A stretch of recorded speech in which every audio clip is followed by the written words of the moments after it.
Welcome back to Morning Joe, 20 past the hour. Here with us now, the chairman of Berkshire Hathaway, Warren Buffett, along with his close friend, senior editor-at-large for Fortune magazine, Carol Loomis. Carol is out with the new book, Tap Dancing to Work, Warren Buffett on Practically Everything, 1966 to 2012, a compilation of and expansion on years of Fortune articles on the Oracle of Omaha. Okay, so how do we do this? But you're not going to tap dance. Do I ask you a question and pretend like he's not here? Do I ask him a question? How do we work this? I think you should just, you're experienced at So let me tap dancing. I'm going to pretend he's not here for a second. So Mika and I were just talking about our kids. Okay. And talking about what her parents told her, what my parents told me, and that is, you know, if you're just going to make A's, or just going to win football games when you're in high school, that's not enough. You have to have something, an organizing principle. A passion. Why are you doing that? What's your passion? Because a lot of kids do that in high school and then just sort of fade away. So Warren Buffett's worth, God, 65 billion, whatever. He's got over. But we've learned, I've learned through the years, that guys that have that much money, they're not doing it for the money. That's really They're right. doing, what is the organizing principle in Warren Buffett's life that puts him where he is, but keeps him in his house in Omaha? What's that thing that drove him in high school that drives him now? Well, he does like to succeed, Sure. but you know, money is nothing to him.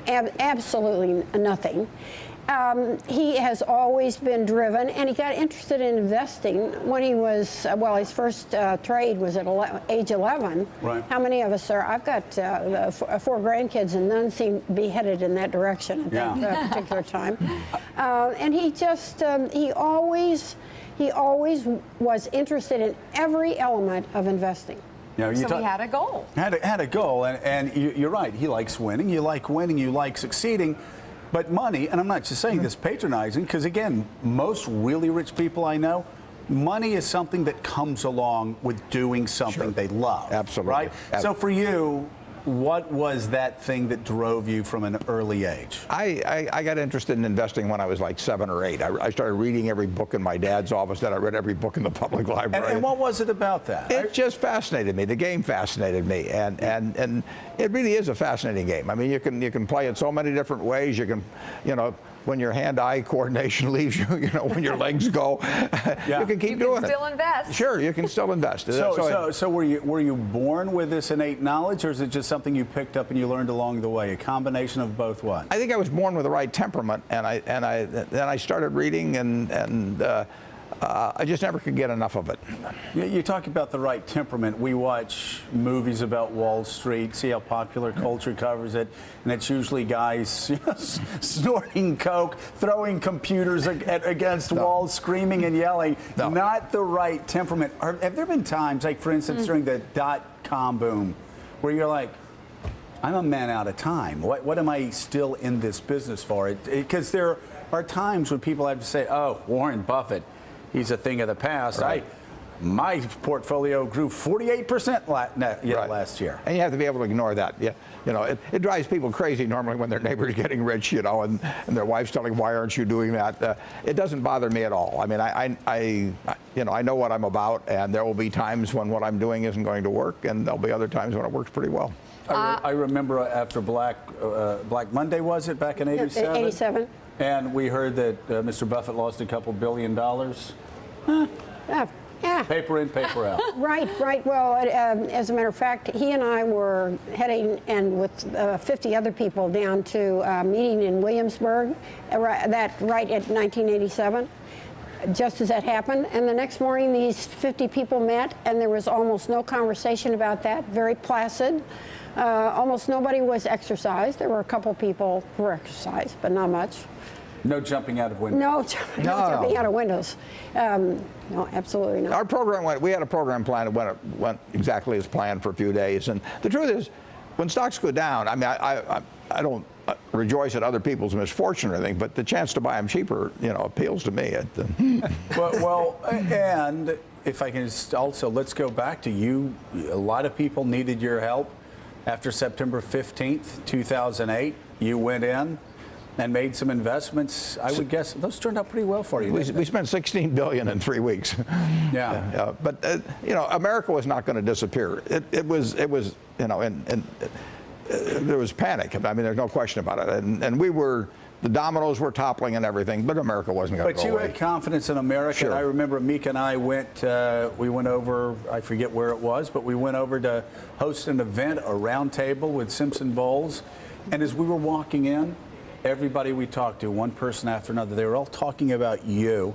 And not about how you were brilliant or how you were rich or you were this. They all talked about the confidence you had in America, while everybody else was talking about a rising China, and everybody else was talking about how we were collapsing. They said you should have heard what Warren Buffett said. The guy is more bullish on America than ever before. Why is that? How can you be otherwise? I mean, we've come through a civil war, 2 world wars in the 20th century, the Great Depression, you name it. And this country works. I mean, just look where we were in 1776 and where we are now. I mean, we've got a winning formula. So given all that, you make a case, minimum tax for the wealthy from the New York Times, and you write in part this.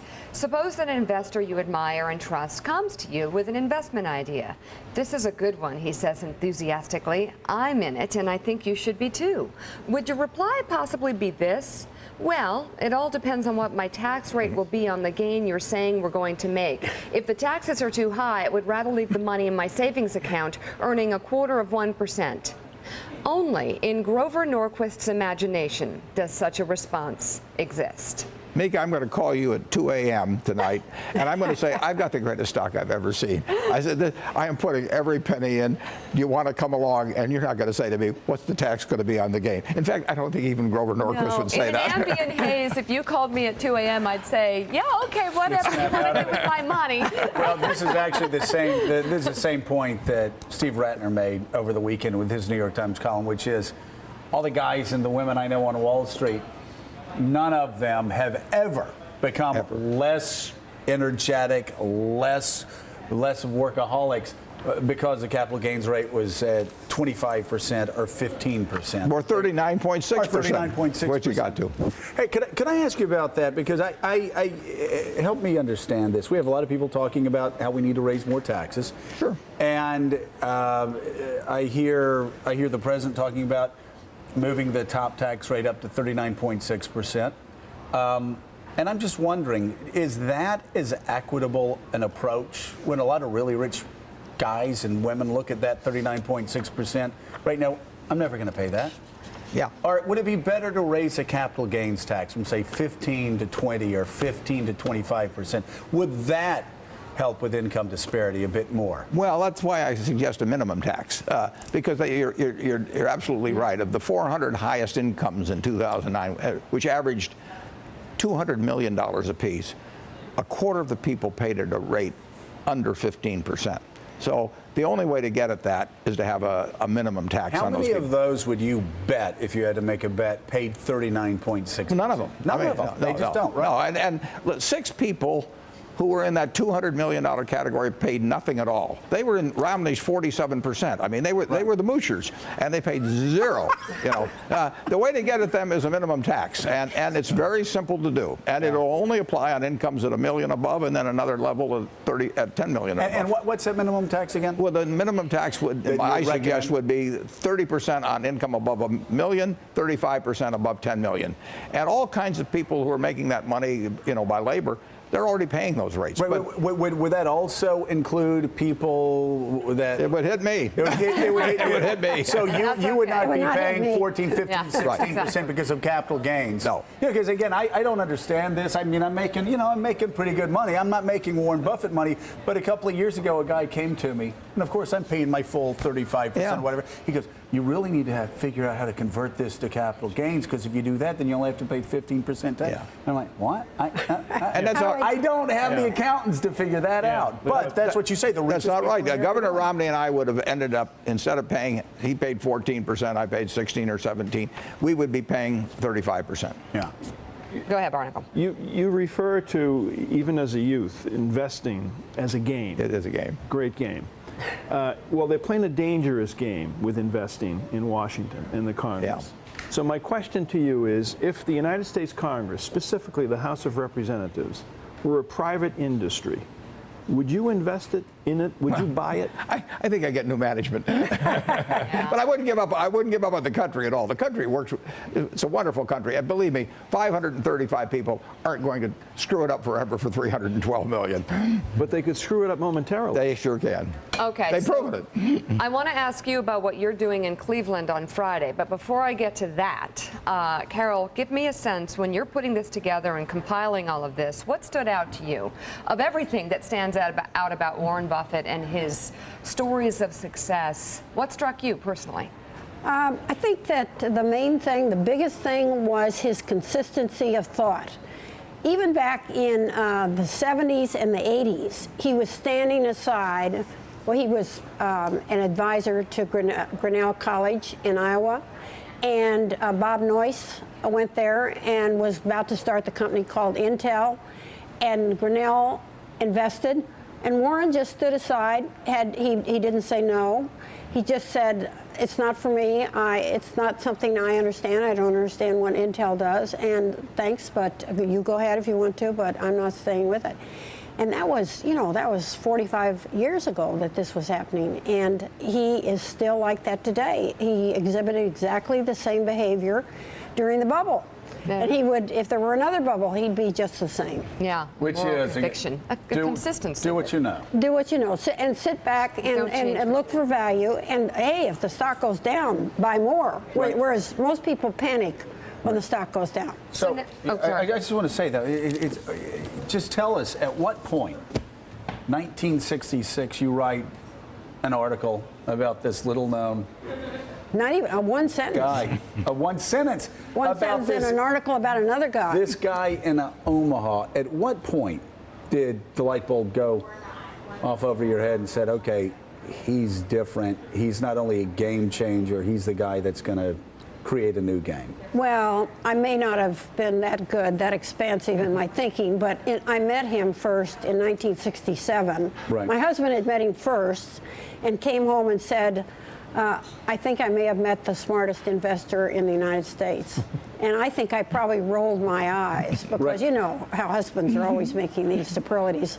Yeah. And so, and then I met Warren and his wife shortly after, and I realized that this guy was unlike anybody I'd ever met. Now, could I see where he's gone? Could I see a 60 billion or whatever it is today? Could I see that huge rise in the stock?